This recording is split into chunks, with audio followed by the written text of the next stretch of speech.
Sup nerds, here's my deck profile for arguably the most slept on archetype of the Digimon card game. Starting off with our Tama, we are playing 4 Cupimon from EX6. When attacking once per turn, by adding the top card of your security stack to the hand, you may place 1 Digimon card with Angel, Archangel, or 3 Great Angels trait from your hand to the bottom of your security stack. Just so you know, since your hand is private info, you can actually trigger this effect, pay the cost of adding a card to your hand, and then choose not to resolve it. And then if you have like an Angelwomon on the field or something, they can recover for you as opposed to putting a card out of your hand. This sets up the primary play. This is by far the best Tama. There's no need to play a 5th Tama and no reason to play any other Tama. For our rookies, we're playing 4 BT14 Patamon. Start your main phase, search your security stack, evo into a yellow Digimon card with the vaccine trait. If digivolved by this effect, you may place a yellow card with the vaccine trait from your hand to the bottom of your security stack face down. Then the inheritable is your turn once per turn. When a card is added to your security stack, gain 1 memory. This inheritable actually sees this happen, so you do gain a memory off of this evo, for those of you that don't know. So you're evoing into level 4 for -1 memory. Pretty strong. And then we are playing 4 Luxmon from EX6. On play, look at the top 3 cards of your deck. Add 1 card with Angel or Archangel trait and 1 card with a 3 Great Angels trait among them. Put the rest on the bottom of your deck. Getting max value off this is actually pretty common. We are playing several 3 Great Angels now that we have 2.0. And then the inheritable is when attacking once per turn, if this Digimon has the Angel, Archangel, or 3 Great Angels trait, draw 1. Really good. Early game, you actually have a tendency to kind of lose hand size or just not really be able to buff it. That's not a reason to play Tokomon as your Tama though. So this actually helps us get extra draws and stuff and dig deeper into our deck even when he's in our inheritable stack as opposed to just playing him. And then we are playing 2 Patamon from the movie promo. On play, look at your security stack. You can add a yellow or black card with 2 or more colors to your hand, and if you did, recover +1, then shuffle. And the inheritable is your turn, all of your opponent's security Digimon get -2000 DP. This is actually really helpful if your stacks don't have barrier to make sure that they don't just die to security checks, which is unfortunate for you. If you are having issues with decks that do unfair things like play by effects, I would support you cutting these guys for your floodgate of choice, either Cutemon or Pillowmon, depending on what is in your meta and what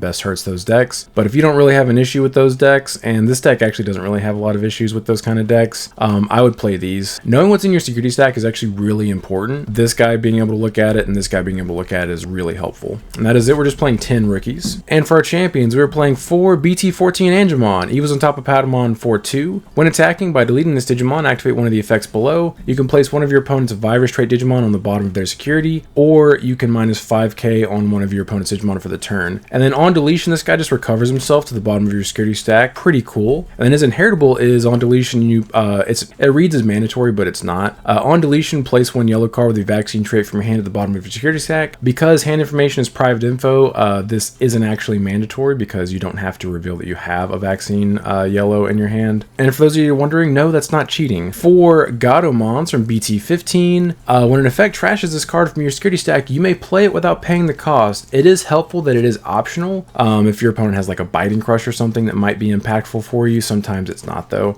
He does have barrier, or she has barrier, whatever. And then all turns once per turn, when a card is removed from your security stack, gain 1 memory. Fun fact, if you evo into this Gatomon out of your security with the Patamon, this effect also sees itself evo, so you actually evo for -2 memory. Pretty lit. And the inheritable is also barrier, which is really helpful for your stack. And that is it. We're just playing 8 champions. On to our 5s. We were playing 4 Magna Angemon from BT16. This guy does cost 4 to evo on top of Gatomon, but he only costs 3 to evo on top of our Angemons, which is nice. You can choose to pay the 4 if you would like, but you don't have to. It just depends on what you're trying to do. And you can just hard play him for 6 because he is an on play and when digivolving. If it's your turn, this will never, I don't think it ever get played in this deck with the current build on your opponent's turn, at least by any of your effects, so you never really have to worry about that part. Search your security stack, and this Digimon can digivolve into a Digimon card with the Angels or 3 Great Angels trait among them, with the cost reduced by 2. And then you shuffle your security stack, and then you can place a Digimon card with Angel, Archangel, or 3 Great Angels trait from your hand to the bottom of your security stack. And then the inheritable is opponent's turn. All of your Digimon with Angel, Archangel, or 3 Great Angels trait gain blocker. Really helpful. This is part 1 of the Wombo combo that you want to establish ASAP Ferg in this deck. And then this is part 2. We are playing 4 Angelwomon Aces from BT15. 4 to hard play, 3 to evo. On play or when digivolving, by trashing the top or bottom of your security stack, one of your opponent's Digimon gets -6000 DP until the end of their turns. That's premium, so keep that in mind. And then all turns once per turn, when a card is removed from your security stack, if you have 3 or fewer security cards, recover +1. That all turns effect is the reason why she is part 2 of the Wombo combo. It is really helpful in this deck. And then we are playing a 5th Angelwomon from EX6. She has Barrier, and she has this effect, which doesn't actually do anything because we're not actually playing any Mires in this deck, so we can just ignore this. Basically, her effect is Barrier. The reason why we're playing her is, one, she's another Archangel target, but her inheritable is your turn while Digimon has the Angel or 3-Great Angels trait, it gains Alliance. So this lets us get a little more aggro with like Dom or another 3-Great Angel we might be playing in this deck. Spoilers. Basically, it makes it to where we don't have to see Cherub in order to aggro our opponent, because I don't really like swinging with my stacks unless I have Alliance in this deck, because there's no real need to do it. You can kind of chill a little bit with this deck versus most colors. And then we are still playing Triple Edamon from EX5. This guy does always Evo for 4, or you can just pay 7 and play him from your hand. On play or when Digivolving, until the end of your opponent's turn, minuses 3000 DP in one of your opponent's Digimons. That's also premium DP reduction. And then gives them start of your main phase as Digimon attack. So he taunts you. Really helpful because we're playing ace cards in this deck. Spoilers. And then the inheritable, you can trigger it. It's entirely optional, which is really helpful. I don't really tend to do it because if you whiff on it, and even if you don't whiff on it, you trash the rest of the cards. I don't like doing that. But opponent's turn, once per turn, when an opponent's Digimon attacks, you may reveal the top 3 cards of your deck, and then you may play 1 black or yellow Digimon card with a play cost of 3 or less among them without paying the cost, and then trash the rest. It is nice that both part of the effects are entirely optional. So like you can reveal, and then if you don't want to play what you revealed, even if it's a valid target, you can just choose to trash everything. And that is it. We're playing 12 ultimates. On to our megas. We are playing 4 Dominimon from EX6. This is the 3rd card of the Wombo combo. This guy enables the whole deck to be just super ignorant into 4 colors of the game.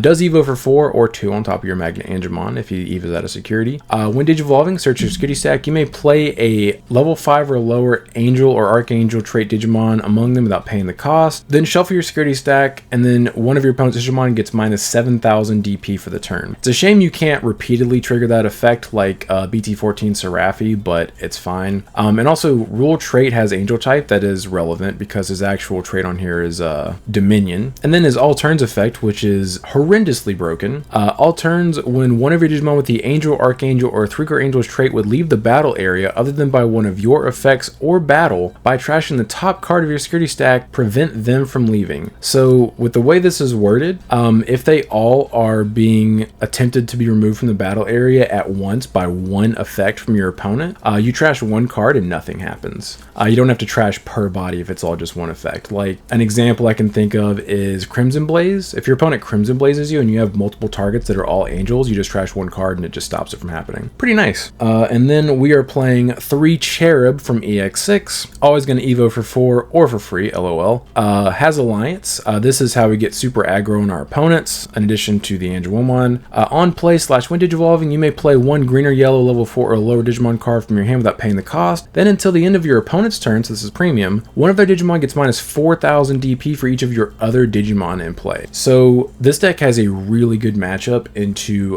Magna X, because you can just annihilate the Magna X with all of your premium DP reduction in addition to your taunting and ace plays. So that deck's like a joke to you, even if it would normally have a good matchup because they have DP reduction a lot of the time. And this guy's obviously a 3-Great Angel, so he's protected on your field by your Dom. And then the newest addition to the deck, very excited to have these boys.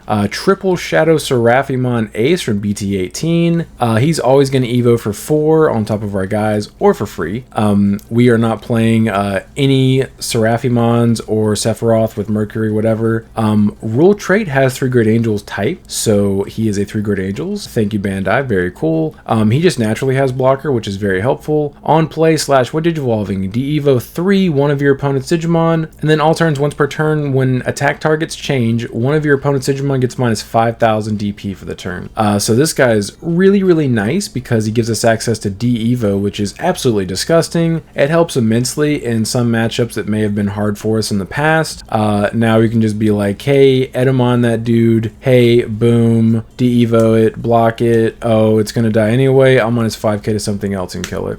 This guy is really nice. Very happy to get him in 2.0. And then for our last level 6, we are still still playing one Valk Ace because of how just disgusting he is against certain decks. Unfortunately, he is not a 3-guard Angels. He's not even a vaccine trait. He is a free warrior, but we can search him with our memory boosts and whatnot, and we can pull him out of security with our promo Patamons. He does evo for 4 if you decide to pay that. On play / when Digivolving, all of your opponent's Digimon get minus 5,000 DP for the turn. That is absolutely disgusting. And then all turns, once per turn, when a card is removed from your security stack, delete one of your opponent's Digimon with 8,000 DP or lower. If this effect didn't delete, this Digimon gains security attack +1 until the end of your turn. Fun fact, some people still don't know this, because this is all turns and you keep it until the end of your turn, you can actually trigger this on your opponent's turn and then on your turn to give him 2 extra security checks on your turn, assuming he doesn't kill anything, obviously. So like he can potentially swing for 3 checks if you can trigger it twice without killing anything. I did have to cut him down to 1 because of this little bugger right here, but it's definitely worth it. But it's so nice knowing he's in the deck, and a lot of times you will see him because of how much search power you have in this deck. Him being at 1's not too big of a deal since we get to replace him with Shadow. And that is it. We were playing 11 level 6s. Onto our Tamers. We're playing 1 BT14 TK. Thank you, Bandai, for limiting this. Just kidding. Please give it back. 3 cost, and then on play, by returning the top card of your security stack to the hand, you may place 1 yellow card with a vaccine trait from your hand at the bottom of your security stack. And then your turn, when a card is added to your security stack by suspending this Tamer, gain 1 memory. Fun fact, even if this card were at 4, I still wouldn't play 4 in this deck. In fact, I'm not even sure if I would play more than 1. I might be able to find the room for 2, maybe, but I actually don't really need him in this deck because of how good Cupimon is. Cupimon basically replaces this TK for what you need to do in order to set up your stuff, and Cupimon is better because you don't have to draw him. He's just there at the beginning of the game. You just need a rookie. And then on to our next Tamer, 4 BT1 TK Takashis. As I said earlier, knowing what's in your security stack is really helpful for setting up your plays. Guess what this guy does? So he is a memory setter, and then on play, look at your security stack, then reveal 1 card in it, add it to your hand. If it's yellow, recover +1, then shuffle your security stack. So he kind of functions as like a memory boost because he just gets to look at like a second hand at the beginning of the game or whenever you see him. Usually you're going to have security in this deck, spoilers, and just pulls anything out of there. The entire deck is yellow, so he's never going to fail to recover in this current version. But opening with the ability to look at your security is so important for setting up your combo to where you can establish the Dom Angelomon lock immediately. So playing 4 of this is absolutely correct in my opinion. And that is it. We're just playing 5 Tamers. And then on to our options. Just 4 yellow Mem boost, 3 cost option, main, reveal the top 4 cards of your deck, add a yellow Digimon card, put the rest on the bottom of your deck, then place this in the battle area, main delay, trash it, get 2 memory, yada yada yada. This helps buff our consistency, helps us see our combo pieces. The name of the game is establishing Dom Angelomon ASAP, so that's what we're trying to do. For those of you that are unaware of the lock I keep referring to, it's these 2 cards just next to each other. So he keeps all your angels from leaving play outside of battle or by your effects, and then she, whenever a card is trashed from your security, if you have 3 or fewer, recover +1 once per turn. So basically, if your opponent can only attempt to out your dudes once on their turn, it just costs you a trash card and then a recovered security off the top of your deck. And if the trash card happens to be a Gatomon, you get a free body, which is pretty cool. And because your board is so disgustingly sticky, you get to play ace cards, and so if your opponent ever decides to be bold enough to swing at you, you can blast ace them with your Valks, your Cherubs, your Shadow Seraphis. This deck is really fun to play. This deck did win a members only poll to decide what I played in my locals this past week, and I will be posting gameplay of those matches in the upcoming days. Once those videos are live, they will be in the pinned comment below. And if you guys are interested in being members to potentially participate in upcoming polls to decide what deck I play at my locals, feel free to do that as well. I believe the join button is somewhere down next to the subscribe button if you've already subscribed. But that is it for the deck. If you guys have any questions, anything I didn't address, feel free to leave them down in the comments. But I appreciate you guys stopping by. Don't forget to like and subscribe if you enjoy seeing this kind of content and want to come back for more. But until next time, see ya.